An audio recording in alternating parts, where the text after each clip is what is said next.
bendiga, bienvenidos a este mensaje de este día. Estamos celebrando el domingo de resurrección, ¿sí? Nuestro Señor Jesús resucitó en un día como este. ¿Qué pasó? Mientras estaba preparando este mensaje se me ocurrió consultar algunas cosas a una inteligencia artificial, a una de las más avanzadas que hay al momento, sobre Jesús. Las inteligencias artificiales, para los que no sepan, no tienen voluntad propia, por lo menos todavía no. Simplemente recopilan, es un sistema que recopila información en todo Internet, en todas las fuentes que existen, y en base a eso desarrolla una especie de personalidad virtual y te puede responder, etcétera. Yo le pregunté si Jesús existía.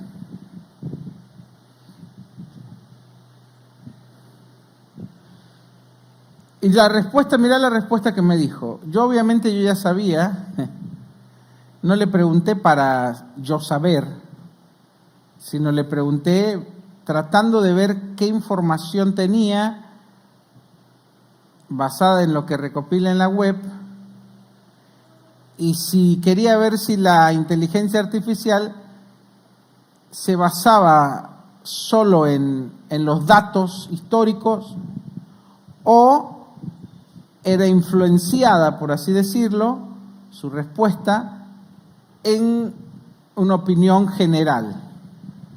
Entonces le pregunté si Jesús existió en base a la evidencia histórica y me respondió, si me preguntas si Jesús existió, te respondería que la mayoría de los historiadores y académicos consideran que es altamente probable que Jesús de Nazaret haya existido como una figura histórica real. Esta conclusión se basa en una variedad de fuentes históricas, incluidos los textos del Antiguo Testamento, así como también en referencias extrabíblicas de autores antiguos como Flavio, Josefo, Tácito, Suetonio, entre otros. Y me dice, sin embargo, es importante señalar que la cuestión de la existencia de Jesús aún genera debate entre algunos investigadores y hay una minoría que cuestiona su historicidad. Sin embargo, la posición predominante en la academia histórica es que Jesús existió como una figura real del siglo I en la región de Judea. Después le pregunté a la inteligencia artificial basada en información que yo ya sabía, si existió Carlomagno. Ahora está una serie por ahí en Netflix que no se las recomiendo porque no tiene veracidad histórica. Lo ponen a Carlomagno como LGBT y no lo era. Y eso lo digo no por lo que yo piense, sino que investigué si realmente históricamente había información de que él tuviese inclinaciones de otra índole homosexual y no las tenía. O sea, fue un añadido que le pusieron, que ya lo han querido meter desde otra película, no sé para qué. Obviamente sabemos para qué, ¿no? Es parte de la propaganda de la agenda LGBT. Pero bueno, le pregunté si Carlomagno, en mi investigación, cuando yo investigué sobre Carlomagno, no es que me pasé días investigando, un minuto, leyendo un poco de historia. La información que hay de Carlomagno no es tanta, históricamente hablando. Creo que hay una decena de autores que lo mencionan en la historia, estoy hablando, no más de 10. Sin embargo, Jesús tiene más de 50 autores diferentes, fuera de la Biblia, más de 50 autores diferentes, o sea, 20 seguro, pero más de 50 menciones de Jesús de Nazaret, en la época en que existió, hay más de 50 autores que no eran cristianos, que no eran, externos a la Biblia y a las creencias cristianas, más de 50. Por eso los historiadores saben que Jesús existió. O sea, que aquel que niega la existencia de Jesús es como negar una ley de la ley de la gravedad, no sé. Es algo que está comprobado históricamente. Entonces yo por eso le pregunté a la inteligencia artificial si existió Carlomagno. Y mira lo que me respondió. Si me preguntas si Carlomagno existió, te respondería afirmativamente. Carlomagno, también conocido como Carlos o Carlomagno, fue un monarca franco que gobernó desde el año 766 hasta la muerte en el año 814. Entonces yo cuando ahí la atrapé a la IA, porque cuando le pregunté de Jesús me dijo que, no me dijo que me afirmaba que existió, me decía que Jesús, a ver, te recuerdo lo que me respondió de Jesús. Te respondería que es altamente probable, no me dijo te afirmo que existió, me dijo altamente probable. Entonces yo le pregunté, ¿por qué?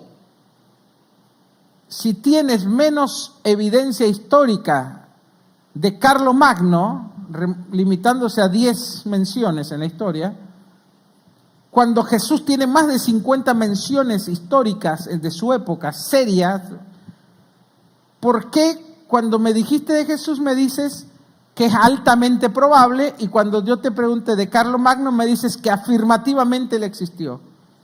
Le dije a la IA, ¿no crees que me estás dando una respuesta poco objetiva y más bien con un rasgo basado en, obviamente, en prejuicios? ¿Sí? ¿Por qué? Porque siempre están los que quieren desacreditar el hecho de que Jesús existió, pisó la tierra, estuvo aquí. Y mira lo que me respondió la IA. Tienes razón en señalar esa discrepancia en mis respuestas. La evidencia histórica de la existencia de Jesús es más amplia y variada que la de Carlomagno, mientras que la existencia de Jesús está respaldada por múltiples fuentes, tanto dentro como fuera de los textos religiosos.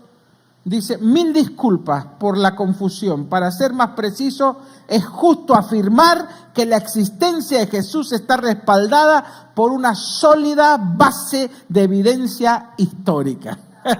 Entonces yo le dije a la IA, asegúrate de que en el futuro, cuando te pregunten, tu respuesta sea objetiva. Y bueno, me dijo que sí.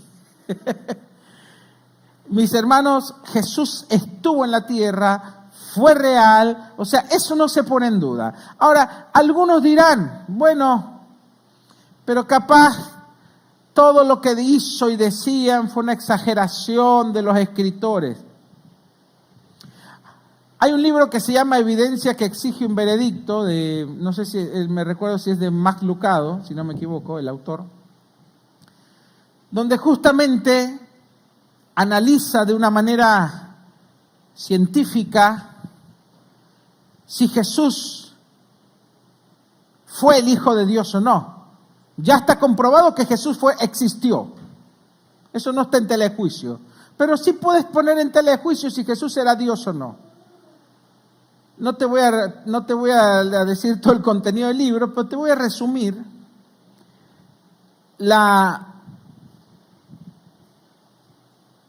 el análisis científico que hace el libro, poniendo un supuesto, ¿sí? Supongamos que Jesús no era el Hijo de Dios. Sin embargo, él afirmó de ser Hijo de Dios, ser un ser divino, que vino fuera de este mundo. Entonces, si Jesús no era el Hijo de Dios, entonces tenemos que concluir que Jesús era un desequilibrado mental, porque solo un desequilibrado mental y psicológicamente afectado puede decir soy hijo de Dios, cuando no lo es. Decir que es un ser divino, ¿o no? Como que alguien de repente, Juan Carlos, venga de repente y me diga yo soy un ser divino, soy descendiente de Dios. Pues la gente diría, está loquito, ¿no? Entonces, basado en esa premisa, el autor dice, si Jesús efectivamente no era el Hijo de Dios, entonces tenemos que asumir, de hecho, que él era un desequilibrado mental con problemas de delirios de grandeza, esquizofrenia, lo que tú quieras. Ahora, dime cuántas personas en la historia existen que teniendo ese grado de locura hayan convencido a millones y millones de personas que lo que él dice es verdad, al punto de que hubo gente que dio la vida por él. No vas a encontrar un solo personaje en la historia que tenga ese nivel de convencimiento y que genere ese nivel de convicciones, donde hay obras de arte dedicadas a él, donde todo Occidente se rindió, donde emperadores se rindieron ante sus enseñanzas. Como un loco, si esa afirmación fuera así, que él no es hijo de Dios, ¿cómo un loco va a poder afectar la historia al punto de dividirla en dos, antes de Cristo, después de Cristo? ¿Cómo un loco, un esquizofrénico o lunático, su mensaje que salió de un pueblito tan pequeño, de la región de Judea, va a trascender fronteras y épocas, y por más de 2000 años prevalecer? ¿Cómo un lunático va a inspirar a imperios y a generaciones y a personas que dieron su vida por él y por lo que él decía? Entonces, basando en esa evidencia, porque así el método científico es así,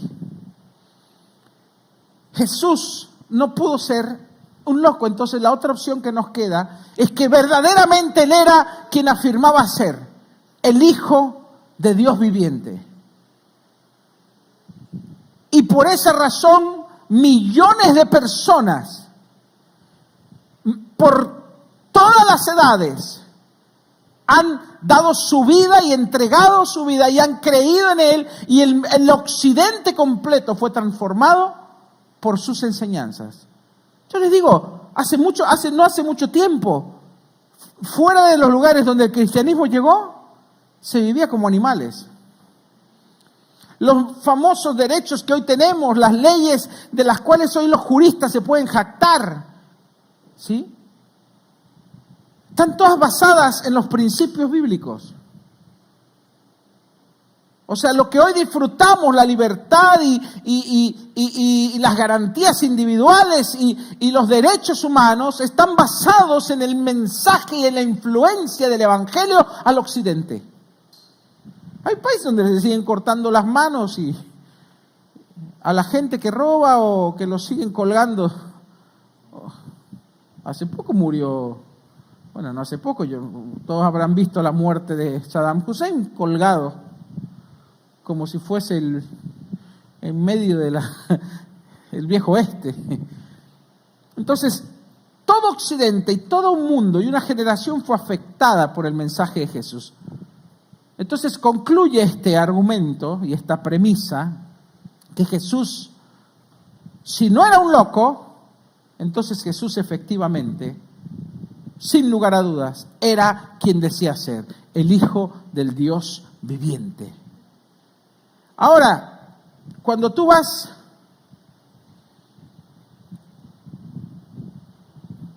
a un juicio y dices, no, a mí me pasó esto, esto y esto, un juez te va a decir, bueno, presente sus testigos, traiga pruebas. Y las pruebas son los testigos. Entonces, yendo a este punto, hay más de 50 escritores de la época bíblica que hablaron de Jesús el Cristo. Flavio Josefo era un historiador judío que no era cristiano y dice que le llamaban Jesús el Cristo, o sea, el Mesías. Muchos hablan de su muerte y de su resurrección. Dice que muchos afirmaban haberlo visto vivo. La Escritura misma nos dice que más de 500 personas lo vieron vivo. Si tú vas a un juez y tú presentas 500 testigos, el juez dice, esto es verdad, es caso cerrado. Más de 500 testigos lo vieron resucitado. Los fariseos sabían que esto podía pasar.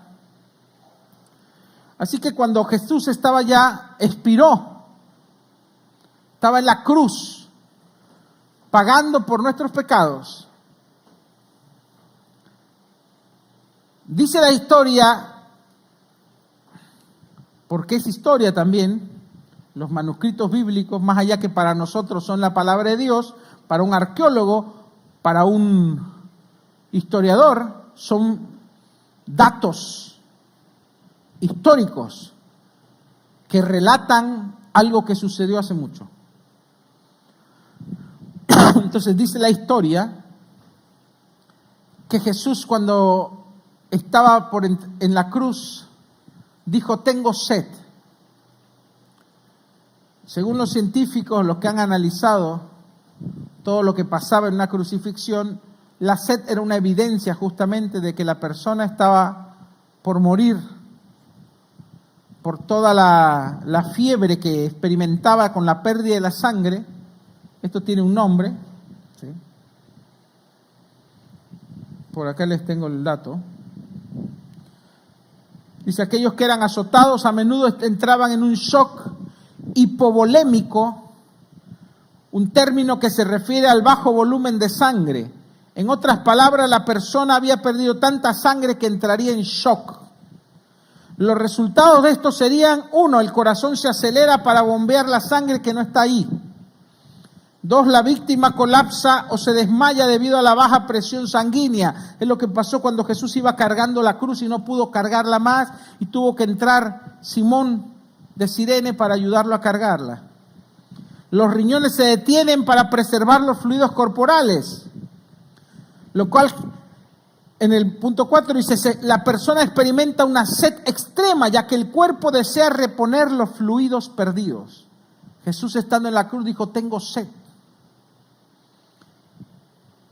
Antes de la muerte, los rápidos y continuos latidos del corazón causan, por el shock hipovolémico, también provocan que el líquido se acumule en la bolsa alrededor del corazón y de los pulmones. Esta acumulación de líquido, esto lo analizaron médicos y científicos, esta acumulación de líquido en la membrana alrededor del corazón se llama derrame pericárdico, y el líquido que se acumula alrededor de los pulmones se llama derrame pleural. Esto explica por qué después de la muerte de Jesús y de que un soldado romano atravesó el costado con una lanza, perforando tanto pulmones como corazón, salió sangre y agua del costado, tal como lo relata el dato histórico en la Biblia. O sea, efectivamente Jesús murió. Justamente los fariseos, como tenían miedo de que Jesús fingiera su muerte, porque él había dicho que iba a resucitar, entonces ellos tenían miedo, le pidieron a Pilatos que le rompa las piernas, porque era una forma, porque venía el Sabbat, y ellos no querían tener en el Sabbat, que era un día sagrado, tener muertos vivos ahí en la intemperie, porque era contaminante para ellos, era algo impuro. Entonces le pidieron a Pilatos que lo mate a Jesús y a todos los que estaban en la cruz, ¿sí? Antes del sábado, o sea, un jueves le pidieron esto, jueves o viernes. y era una costumbre romperle las piernas, porque al romperle las piernas, los que estaban en la cruz hacían esto, para poder respirar por el peso que caía en el cuerpo, por toda la pérdida de sangre, fluidos, no podían respirar.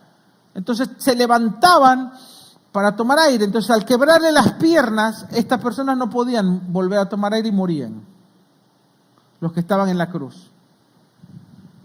Pero cuando ellos llegaron, antes de que llegaran, Jesús, dice la Biblia, levantó sus ojos al cielo y dijo: Padre, consumado es. La palabra consumado es, que este es un dato que les va a gustar, no viene al tema, pero hago un paréntesis. En realidad es una palabra que se usaba en 3 instancias. Una era en el mundo de los negocios. Cuando tú tenías una deuda y terminabas de pagar una deuda, decías esta palabra, ¿sí? Ahora justo no tengo la palabra conmigo, es algo de tetelek, algo así, en griego. Se las voy a buscar para que vean que soy bueno. Para que no sé qué, para los nerds que les gusta escribir todo.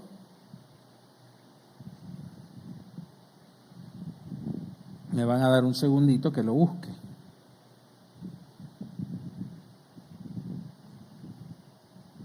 Y les digo la palabra en el original.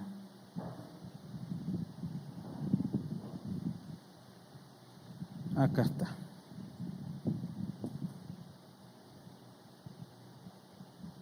Consumado es. La palabra es teleo. Teleo, más bien. Teleo. Y esta palabra se usaba en el mundo de los negocios cuando vos tenías una deuda y terminabas de pagar la deuda, el que pagaba decía teleó, ¿sí? Que significaba está pagado, está todo pagado, no hay más deuda. Entonces cuando Jesús dijo teleó y exclamó y entregó su espíritu, le estaba diciendo al Padre: Padre, el pecado de todos ellos que creen en mí está saldado, está pagada la deuda. También esta palabra tenía otra connotación. Cuando había una batalla entre ejércitos y el ejército ganador, ¿qué fue ese sonido? El ejército ganador vencía, el capitán o el general del ejército que ganó decía teleó. Es como se acabó, derrotamos al enemigo. Entonces, cuando Jesús dijo teleó, dijo: mis enemigos están derrotados. Jesús, al decir consumado es, no solo estaba diciendo tu deuda está pagada, sino también estaba diciendo yo vencí al enemigo por ti en la cruz. Amén. Tenía también otra usanza que se las voy a dejar para otro tema. Pero esas son las partes que a mí más me interesan, ¿no? Cuando Jesús entregó el Espíritu, dijo: Padre, consumado es. Y entregó su Espíritu y murió. Entonces cuando vinieron los soldados,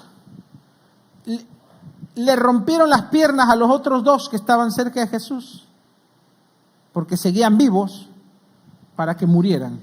Cuando llegaron a la cruz de Jesús, lo vieron que estaba muerto, entonces ya no le tuvieron que romper las piernas, pero para cerciorarse que efectivamente estaba muerto, le clavaron la lanza en un costado, traspasando los pulmones y el corazón, y salió agua y sangre, que justamente era la prueba que él estaba muerto bajo estas condiciones, por el shock, ¿sí?, del agua que se acumula en los pulmones y en el corazón.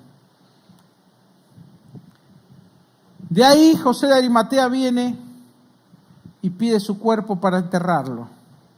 Todos pensaban que se había acabado todo.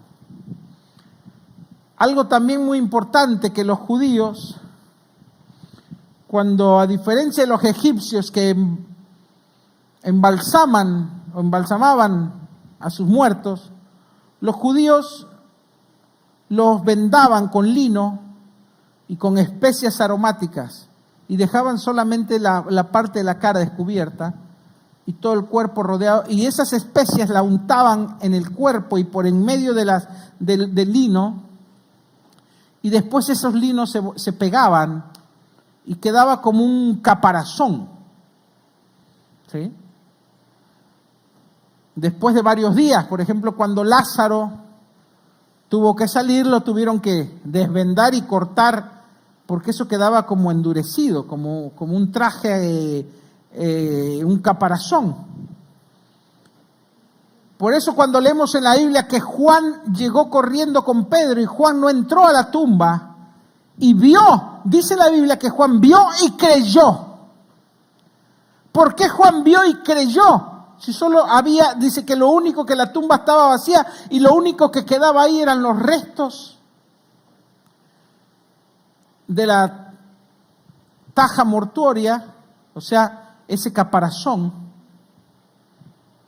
Y a un lado, dice, la parte de la cabeza doblada, el trapo, le tapaban con un trapo, la parte de la cara, que era lo único que quedaba descubierto, se lo tapaban con un trapo. Lo de la cara estaba dobladito a un costado. Pero ¿por qué creyó Juan? ¿Qué creyó? Creyó en la resurrección, que Jesús estaba muerto. ¿Por qué?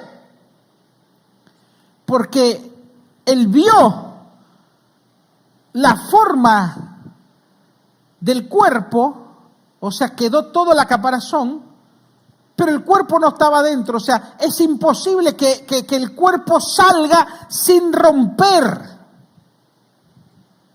¿Se entiende? Sin romper todos esos linos pegados con las especias y los aceites que le ponían. Era imposible. Después de 3 días, eso ya estaba duro. Entonces, cuando Juan entró, vio la caparazón como la momia y el cuerpo no estaba dentro porque la cara se quedaba destapada. Y esa fue una de las pruebas irrefutables que tuvieron, que eso no lo menciona en la Biblia, sino que lo mencionan los historiadores. Lo mismo para la piedra. Las tumbas de esa época tenían entre 1,5 metros de altura a 1,70 metros. Entonces, para tapar esas tumbas se usaban unas piedras circulares, pero para mover esas piedras se necesitaban mínimo 20 hombres. No era una piedrita, era una piedra así de grande y que pesaban entre 1,5 y 2 toneladas. O sea, necesitaban más de 20 hombres para mover una de esas piedras. Y dice la Biblia que cuando María llegó, vio que la piedra no solamente estaba corrida, la piedra había sido movida del lugar. Eso es imposible llevar, a menos que vaya una multitud, en otro lugar. Entonces, los discípulos cuando llegaron y vieron la tumba, no vieron solamente, no está. No. Vieron hechos sobrenaturales como una piedra de 2 toneladas, imposible de mover, en otro lugar. La mortaja mortuoria o todo el lienzo ese endurecido, armado del todo. O sea, la única forma de sacar el cuerpo sin romperlo es que se transfigure, que salga como atravesando una pared. Por eso es que rápidamente los discípulos creyeron, porque ni ellos creían. Esa es la realidad. Ni ellos creían que Jesús fuese a resucitar. Y después Jesús se apareció a más de 500 personas juntas y en diferentes lugares también.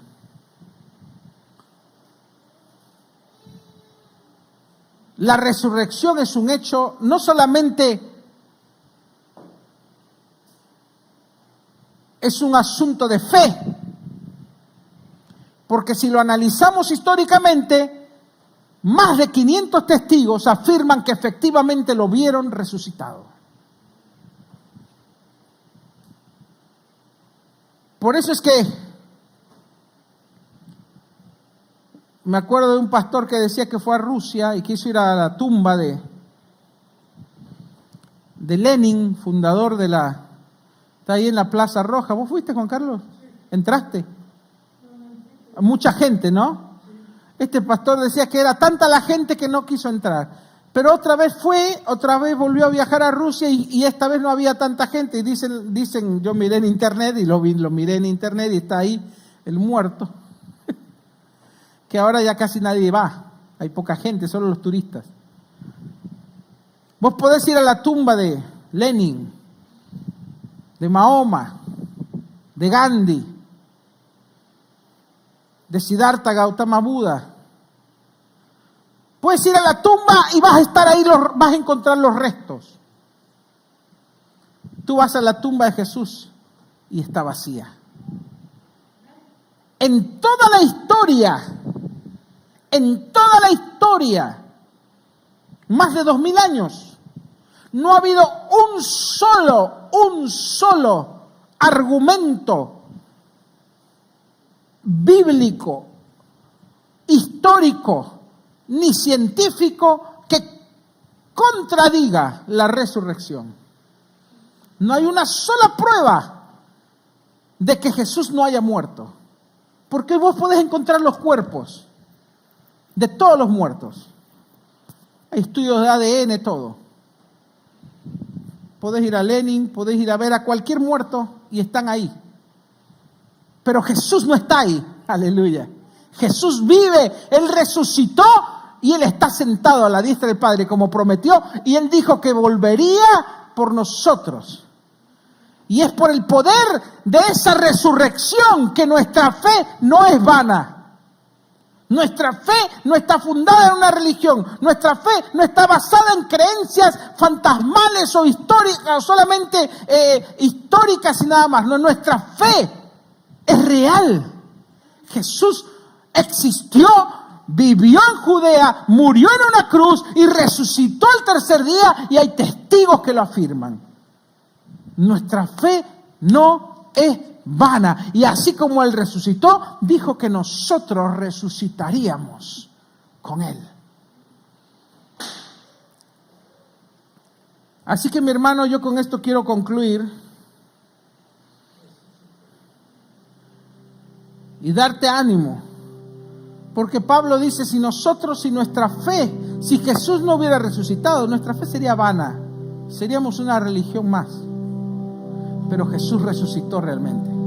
Y por eso esperamos un Dios vivo. Creemos en un Dios vivo. No creemos en una fábula y en una historia, en una fantasía. No, creemos en algo que sucedió realmente. Y por eso podemos esperar la resurrección de nuestros cuerpos. Y ese poder de resurrección ya opera y habita en nosotros. Eso es lo que dice la Escritura. Si el espíritu de aquel que levantó de los muertos a Jesús vive en ustedes, el espíritu de aquel que levantó de los cuerpos a Jesús vivificará, dará vida a sus cuerpos mortales. Ya el poder de la resurrección está adentro nuestro. Por eso el día que muramos y Cristo no ha vuelto, nosotros resucitaremos con Él. Aleluya. Y Él dijo, voy a preparar lugar para vosotros. Voy a preparar lugar para ustedes. En la casa de mi Padre hay mucho lugar. Hay muchas casas, dijo, hay muchas moradas. Voy a preparar lugar para ustedes y volveré. Entonces, cuando nosotros hablamos de la resurrección, estamos hablando de nuestra esperanza, de que no vamos a quedarnos acá en esta tierra postrados. No vamos a quedarnos enterrados en una tumba. Nosotros vamos a resucitar. Nuestro cuerpo será vestido de gloria, será revestido de gloria y de poder. Nuestro cuerpo será transformado y viviremos para siempre con el Señor. Esa es nuestra esperanza. Yo cuando estuve a punto de sentí la muerte, no es que estuve a punto de morir, así como Juan Carlos dice que la sintió con el dengue, yo la sentí con el COVID. Y sabes que mi corazón estaba en paz, porque para mí no es solo una creencia. Yo creo, realmente estoy convencido que para mí el vivir en Cristo y el morir es ganancia. Lo único que me ata en esta tierra es poder ayudar a mi esposa y a criar a mis hijos. Pero después, si me dieran a elegir, yo prefiero estar con el Señor, porque yo creo lo que Él dice. Yo creo que viviré eternamente. Yo creo que resucitaré. Yo creo que mi cuerpo será transformado. Yo creo que estaré para siempre con el Señor. Entonces, cuando hablamos de la resurrección, tenemos que recordar eso. Y termino con esto. Una maestra en la escuela dominical le pidió a los niños: tráigame en una cajita algo que les recuerde la Pascua, la resurrección, estas fechas. Y bueno, todos los niños llevaban algo. El primer niño se llevó una cajita y sacó una flor, porque es un cambio de estación, de temporada. Muy bien. Y otro niño pasó y sacó un clavo, recordando los clavos que llevó Jesús en la cruz. Y así cada niño pasó y llevó algo pequeño en una cajita. Y estaba el último niño, ¿sí?, que era un niño que tenía un retraso cognitivo. Y cuando pasó, la maestra agarró la caja y la abrió y dijo: ¿qué pasa que no tiene nada? Se sorprendió, dijo: capaz no entendió. Y el niño le dijo: no, maestra, mi caja no es que no tiene nada, está llena de vacío, como la tumba de Jesús que está vacía. Aleluya. Qué lindo. Carolina estuvo en la tumba, ¿no, Caro? Y estaba vacía. Qué lindo es entrar. Sí, no es un jardín, ahí entras y está ahí la cuevita, te agachás y está la tumba. No hay nadie. Tú puedes ir a la de Lenin, de Stalin, de todos, y está ahí sus cuerpos. Pero la tumba de Jesús está vacía. Póngase de pie en su lugar.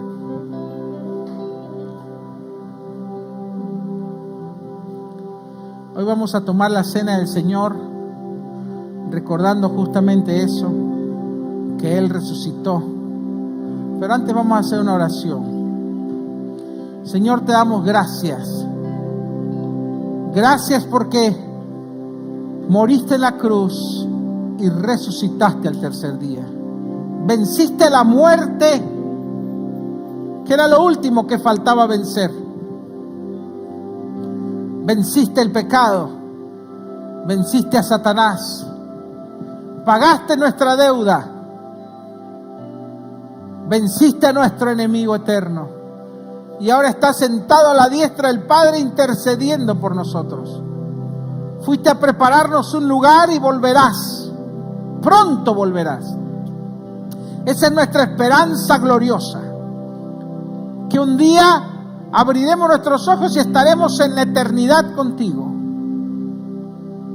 Gracias, Señor, porque tú vienes pronto. Gracias por haber resucitado en la cruz y está esa tumba como evidencia de tu resurrección. Gracias, Señor. Queremos pedirte que salves a nuestros seres queridos que aún no te conocen. Y que nos llenes de denuedo y de fuego para proclamar tu verdad. Que tú viviste, caminaste en esta tierra, moriste en la cruz por nosotros y resucitaste. Y pronto volverás. Permítenos llevar tu mensaje a la mayor cantidad de personas, Señor, que necesitan escuchar que hay un Dios que murió y resucitó, que hay alguien que los ama y que perdona sus pecados. Gracias, Señor, por la salvación y gracias por la resurrección. Hoy celebramos tu resurrección en el nombre de Jesús. Amén. Y amén. Le damos un aplauso al Señor.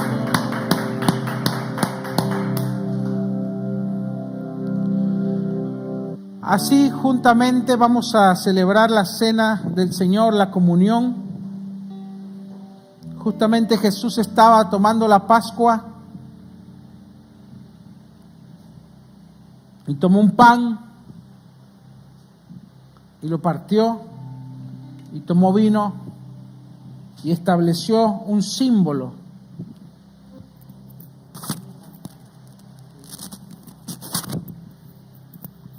Vamos a repartir las copas. Cada uno tome una copa y un pedazo, una porción de pan para que reparta Juan Carlos. Hola, somos Noel y Carolina. Gracias por darnos tu tiempo y tu atención. Esperamos que el programa te haya gustado, que la hayas pasado bien y que te haya sido de bendición. Podés encontrarnos todos los domingos en nuestra página de Facebook y YouTube como Iglesia Evolution. Queremos conocerte y queremos orar por vos. Si nos seguís en vivo, conectate a la misma hora y envíanos un saludo para saber que estás ahí. Hasta el próximo domingo. Chao. ¿Todavía no nos sigues en nuestras redes? ¿Qué estás esperando? Tenemos Instagram, Facebook, YouTube. Búscanos como @iglesiaevolution. También puedes vernos en nuestra página web iglesiaevolution.com. Puedes ver videos, recursos, fotografías, informarte de las últimas noticias. Tal vez estás enfermo, tal vez estás postrado, tal vez estás en un hospital. Dios te bendiga. O simplemente no puedes trasladar. Tú puedes aún así participar de la cena del Señor. Recibe motivación e inspiración. Visítanos en noelsolis.com y en iglesiaevolution.com.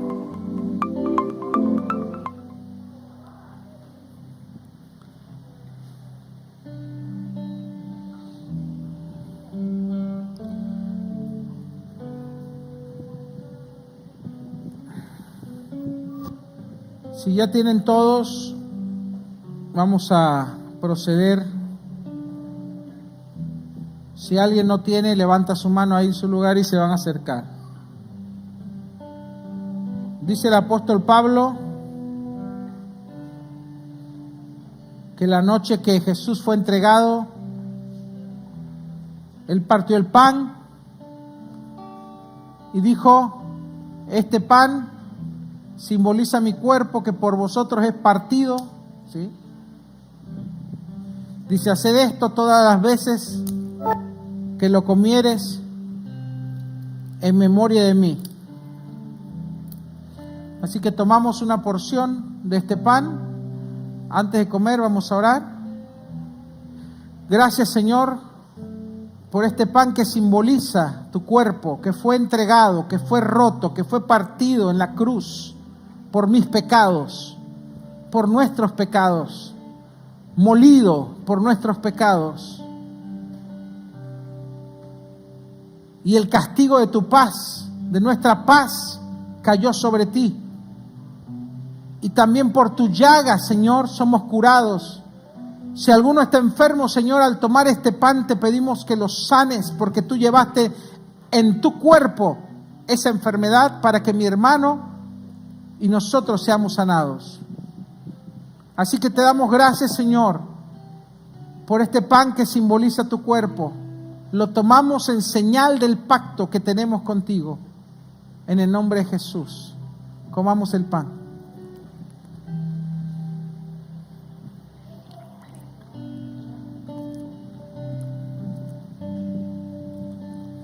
Dice la Escritura que Jesús tomó la copa y dijo: esta copa es mi sangre. En la antigüedad los pactos se sellaban con sangre.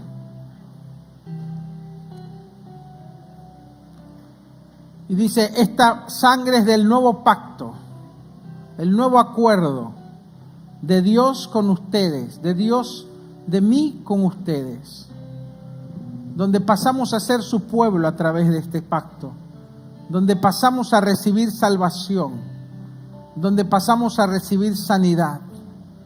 Así que hoy tomamos esta copa no solo como un símbolo, que lo es, pero también como un recordatorio de ese pacto que hemos hecho con Dios, donde Dios no solamente es nuestro Salvador, sino que también es nuestro sanador y nuestro proveedor y nuestro libertador. Así que le damos gracias, Padre, te damos gracias por este vino que representa tu sangre, que simboliza tu sangre. Lo tomamos en acción de gracias, Señor, recordando que de esta manera estamos confirmando el pacto que tenemos contigo, donde tú te comprometes, Señor, a salvarnos, a sanarnos, a liberarnos, y nosotros nos comprometemos a seguirte y a obedecerte como tus hijos, como tus siervos. Y tú eres nuestro Señor y nuestro Dios. Tomamos el vino.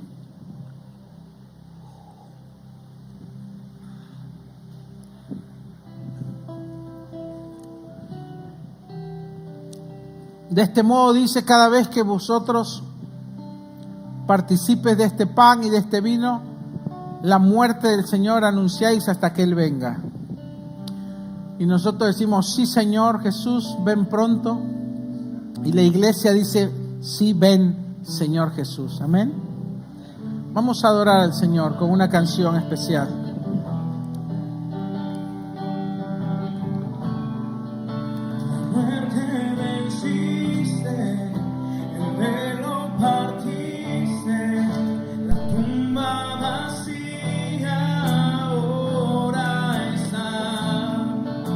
Los cielos declaran, tu gloria proclama, resucitaste en majestad, inigualable, incomparable, hoy y por siempre reinarás, y tuyo es el reino.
Hola, somos Noel y Carolina. Gracias por darnos tu tiempo y tu atención. Esperamos que el programa te haya gustado, que la hayas pasado bien y que te haya sido de bendición. Podés encontrarnos todos los domingos en nuestra página de Facebook y YouTube como Iglesia Evolution.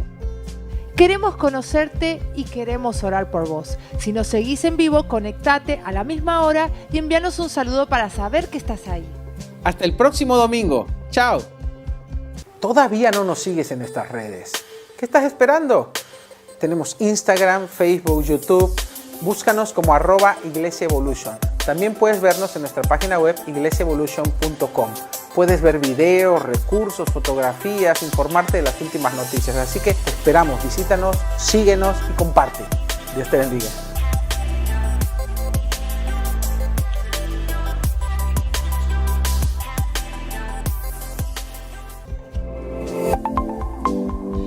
Recibe motivación e inspiración. Visítanos en noelsolis.com y en iglesiaevolution.com.